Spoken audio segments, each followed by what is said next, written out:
I have been waiting for this day for a long time. Guys, my name is John Spartman, a photographer in Birmingham in the UK, and I'm well into my kind of flash photography. It's kind of the photographic style I like, is to add flash where I can. It separates from people who just do natural light, or people who just have a very nice camera, can go out and take some nice snaps, and the people who can use skilled application of kind of lighting theory and colour and stuff, just make any scene pop. You don't have to wait for that kind of pocket of light. You can make the pocket of light. I've been using these little Yongnuo flashes for 4 years maybe. I used to have 3 of them. One broke, so I've got 2 of them. These are the Yongnuo 560 Mark IIIs, manual firing flashes, mag mod adapters on top. But I thought, you know, I've got a chance right now to be able to pick up a Godox AD200, one of the flashes I've been looking at over the past few years with great interest. Never really been an opportunity to get one or find a reason to buy one when I had so many Yongnuos, but as they're starting to fail now, I thought it'd be a great idea to take the chance to pick one up. Let's get into it. I bought my Godox AD200 on Amazon. There was a great deal, and first off, you got the Pro series and the regular series. I bought the regular series. I'll tell you why in the future. So that is what this box is here on the side.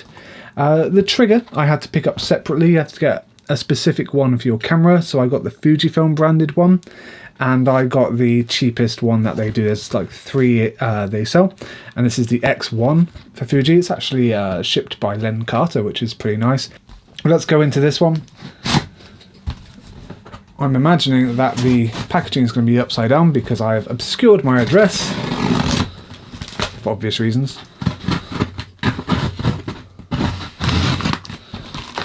There we go. So, here we are, yep. One upside down box. Nothing else. Oh. I went for the non-pro version. The reasoning why is A, it's cheaper.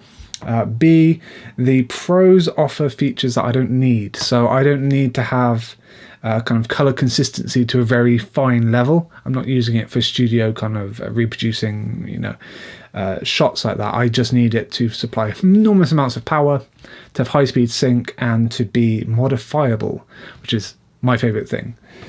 So I went with the original 267, got me the pack. So I've got the case, the charging kit, the battery, and the 2 different heads. If you're new to the AD200, I'll just run through which one's best for which reason in a minute, but let's get into it. So just pop that open.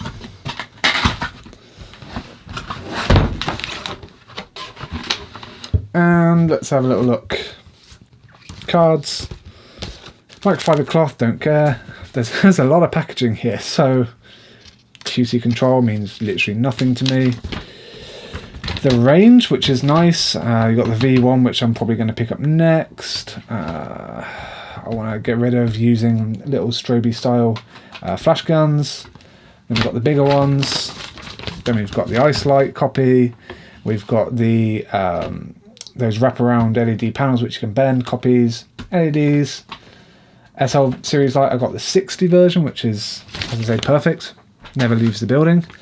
Warranty, don't care. Don't care. A lot of paperwork. And this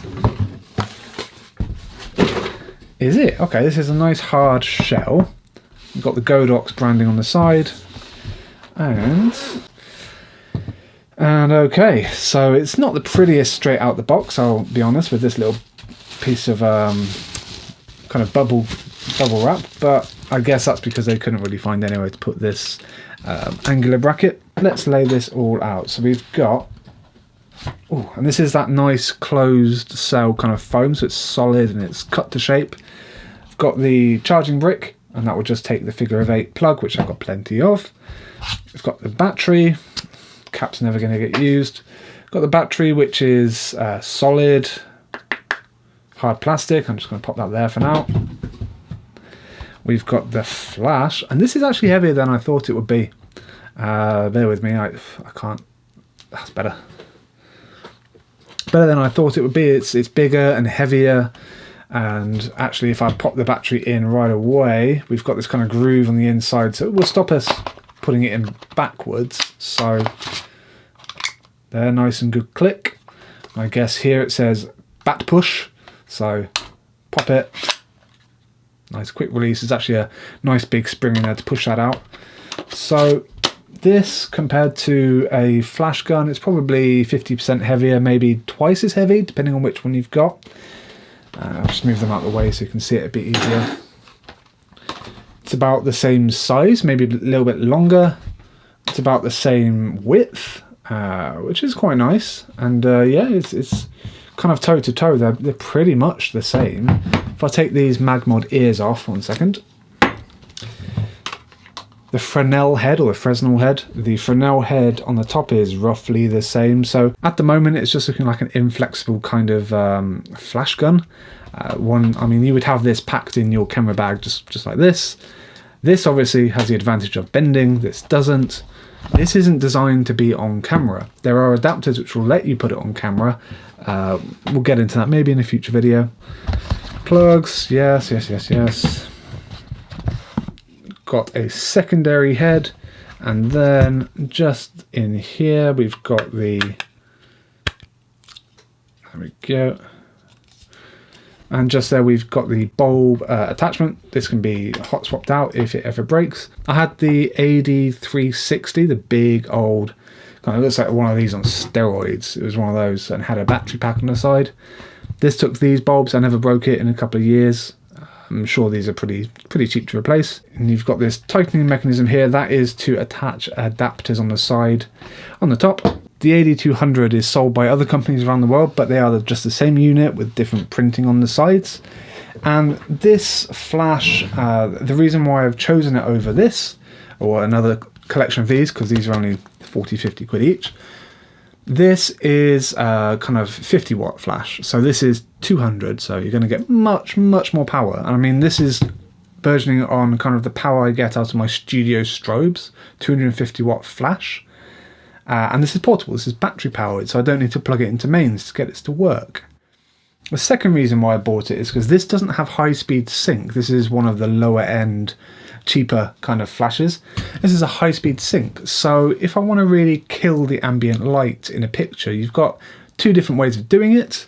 You can either provide more power from this flash than the available light and dip down your settings in the camera, so it kind of overpowers in a small pool. It overpowers it. Or you can use high-speed sync if your flash can do it, and instead of kind of just keep on providing more power, you can bypass the flash sync speed on cameras. Normally it's 125th or 150th or something of a second, and at that point these kind of stop working as effectively. The high-speed sync will let you kind of dial down and minimize how much light's coming into the camera, so you can shoot at like 1/8000th of a second. That way you don't need to supply as much power with a flash, and you can control pretty much any light that's in the room. Just control that shutter speed, it dims down the available light, and it lets the power of the AD200 shine through. The other reasons why I bought this thing is it's heavy now. God, I don't put that on the online stuff. I don't say how heavy it is. This top bit, the Fresnel head, this is really good if you want to aim your light source forwards. If you think that a light source expands spherically, it goes in all directions all at once. The Fresnel pattern on top, it's like a weird array of grooves that its job is to channel a sphere of light into a kind of a pointed direction of light, and that's what these Yongnyos do, and what every flash gun does. This is cool. This is handy if you need to throw it, but if you don't want to do that, we can just hit that unlock there, and I believe this will come off. There we go. That's pretty awesome. That is actually pretty awesome. And we just fit on a bare bulb attachment instead, and it's got this real nice clicky system. That's awesome. Now with the bare bulb head attachment, the light has the ability to then go in all directions. So if you're trying to fill up like a softbox, this is going to start controlling the light before it gets in and starts filling up that softbox. The bare bulb is already going to start shooting light in all directions. It's going to fill up that softbox much more effectively. You're going to get rid of any kind of hot spots or like a pinpointing of light inside that softbox by using the bulb head. So that that alone, that is something I've really been missing since kind of using these for the past few years for weddings and such. I just can't get over how heavy this is actually. It's got a couple of kind of attachment points. They're brass kind of screw points. That's where this kind of light top adapter comes in. I can see this is that plastic or is that metal? Feels like it's metal. Can't really tell. I think the top bit's plastic and the bottom bit's potentially... You know what, I can't even tell. I think it's metal. But get this little spigoty bit and I'm going to just screw it in the bottom. Come on, there we go. Nice and secure. I mean, it's gonna, like, if you start moving it, it's gonna start coming off. This is the problem with not having a dedicated kind of hot shoe, which is square. It's not giving any rotation. But this is pretty nice. I like this, and I can attach it on top of kind of a light stand or a tripod or something. I can get that real high power angled shot here. I'm not going to look at the instructions because that's not me. There we go. We've got the on button there on the side, and we've got a flash prompt. So there you go. You've got all these stuff which a normal flash would normally have. You've got groups A, B, C, D, E. So a couple of groups. You've got modes. You've got, let's have a little look. So TTL, that's only going to work if you've got a TTL trigger. You've got manual, which is nice, and just the scroll wheel is going to take you from 128th up to 1/1. Dare I do this? Okay. See how powerful this is. Yeah, it's pretty good. That is, I'd say that's 200 watt pretty much there. And let's just see how rapidly it can fire. So 128th. You've got the button for high speeds. Ooh. Isn't that nice? I've completely forgot that it did this as well. The button that says high speed sync also has the modeling light. This is built into the Fresnel head only, I believe. And it's got a little layer of LEDs both sides. Oh, let's go. Bit of a strange torch. It's not going to be the most powerful. And if you're then feeding that through some modifiers, it might not be enough to kind of illuminate and get the right shadow contrast and pattern. However, that might be really good for kind of just finding focus if you're in a dark environment. That's pretty cool. Let's just discharge the capacitors, trigger it, and then straight off. You don't, I mean, this might be kind of obsolete nowadays, but certainly when I was doing studio photography, you'd never turn the flash off if you hadn't discharged the capacitors. You haven't fired that final flash, because it would build up and it would start to ruin the bits inside the flash. So I always give it one final burst even when it's not on camera, and then turn it off quickly afterwards. One thing I have noticed from this little metal slash plastic clamp at the bottom, it's got a umbrella mount on the inside, and that is so close to the body of the flash. That is brilliant. That's really good for myself, and I'll tell you why. If I'm using one of these old school flashes which bend, then you put it on an adapter at the bottom, and then you might have the point to attach an umbrella down here. If you're using a small umbrella, which is maybe a foot wide, your camera is then sitting above the middle. If you think this is the middle spine of the umbrella, it's already sitting up here, so you're going to be illuminating unevenly. It's going to kind of flash into the top half of an umbrella. I generally do bounce umbrellas, not shoot-throughs, and it kind of gives a weird hot spot or a weird kind of fall off. It's one-sided.